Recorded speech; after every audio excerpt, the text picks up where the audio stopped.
नमस्कार दोस्तों, मेरा नाम है विराजनाथ। अपने चैनल के साथ शुरू करते हैं इस मुद्दे के बाद। दोस्तों, इस वीडियो में मैं आपको बताऊंगा इंडियन आर्मी में ऑफिसर कैसे बना जाता है। ओके, तो बेसिकली 4-5 ऐसे तरीके हैं जिससे आप इंडियन आर्मी में ऑफिसर बन सकते हो। तो सबसे पहले दोस्तों देख लेते हैं 12th के बाद कैसे आप बन सकते हो। तो 12th के बाद दोस्तों 2 एंट्री ऐसी है जैसे जिससे आप इंडियन आर्मी में ऑफिसर बन सकते हो। तो सबसे पहले दोस्तों है वो एनडीए एंट्री है, ठीक है।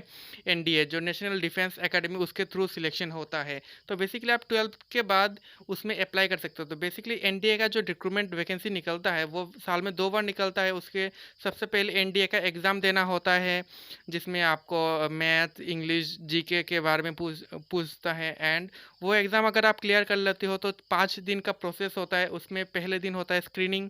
उसके बाद अगर स्क्रीनिंग क्लियर कर लेते हो तो होता है गाइस 4 दिन का और interview, psych test and like group test होता है, ठीक है। उसके बाद और एक रिक्रूटमेंट निकलता है, वो होता है टीईएस, टेक्निकल एंट्री स्कीम। जो भी बच्चे मतलब फिजिक्स से, मैथ से, केमिस्ट्री से, तो वो लोग इसमें अप्लाई कर सकते हैं टीईएस। उसमें भी सेम प्रोसेस, वही 5 दिन का प्रोसेस है और ये डायरेक्ट एंट्री है, ठीक है।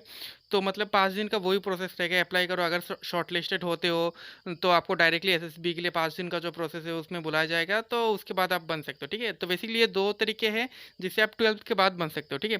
उसके बाद और जो है दोस्तों वो लाइक ग्रेजुएशन के बाद। ओके, तो ग्रेजुएशन के बाद सबसे पहला जो एंट्री आता है दोस्तों वो होता है सीडीएस एग्ज़ाम। तो वही सीडीएस एग्ज़ाम दो, जीके, इंग्लिश, मैथ्स रहते हैं। अगर आप क्लियर करते हो तो वही आर्मी, नेवी और एयरफोर्स में आप सिलेक्ट होते हो। आपके रैंक के अकॉर्डिंग आप जा सकते हो या तीनों में जा सकते हो। तो बेसिकली सीडीएस एंट्री के थ्रू भी आर्मी में आप जा सकते हो। तो उसमें भी सेम 5 दिन का प्रोसेस रहता है ना। और पहले दिन होता है स्क्रीनिंग टेस्ट। ओके, तो उसके बाद और एक एंट्री आता है दोस्तों, वो होता है एसएससी ओटीए। जैसे डायरेक्ट, ये डायरेक्ट होता है, कोई एग्जाम देने की ज़रूरत नहीं है। डायरेक्ट आप लाइक फॉर्म निकलता है और ओटीए के लिए जो ऑफिसर ट्रेनिंग एकेडमी है चेन्नई में, उसके लिए रिक्रूटमेंट आता है। तो बेसिकली उसमें डायरेक्टली अप्लाई कर दो जब भी वैकेंसी निकलता है। और ये भी साल में 2 बार वैकेंसी निकलता है। तो डायरेक्टली आप अप्लाई कर दो, शॉर्ट लिस्टेड होते हो तो आपको एसएसबी के लिए बुलाया जाएगा रेस्पेक्टिव वार्ड में, है ना।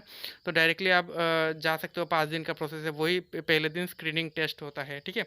उसके बाद जो और दो एक है दोस्तों, वो होता है जैसे टीजीसी होता है, वही सेम टेक्निकल ग्रेजुएट कोर्स, वही इंजीनियर वाले टीजीसी में जा सकते हैं, ठीक है। उसके बाद यूनिवर्सिटी एंट्री स्कीम, वही सेम डायरेक्ट रिक्रूटमेंट होता है। इसमें कोई एग्ज़ाम नहीं होता है। जैसे टीजीसी, ईवीएस में डायरेक्ट कोई एग्ज़ाम नहीं होता, डायरेक्ट एसएसबी के लिए आपको बुलाया जाएगा। ओके, उसके बाद एनसीसी के लिए एक रिक्रूटमेंट होता है दोस्तों। इस एनसीसी में भी सेम प्रोसेस होता है। अगर आपके पास एनसीसी का सी सर्टिफिकेट है तो डायरेक्ट आप एसएसबी के लिए जा सकते हो, है ना। तो वही सेम प्रोसेस रहता है, 5 दिन का और पहले दिन स्क्रीनिंग टेस्ट। उसके बाद एक जाग का होता है। जाग मतलब होता है जिन्होंने जुडिशियल में जाना है, जैसे जिनके पास लॉ का डिग्री है तो वो जाग में जा सकते हैं।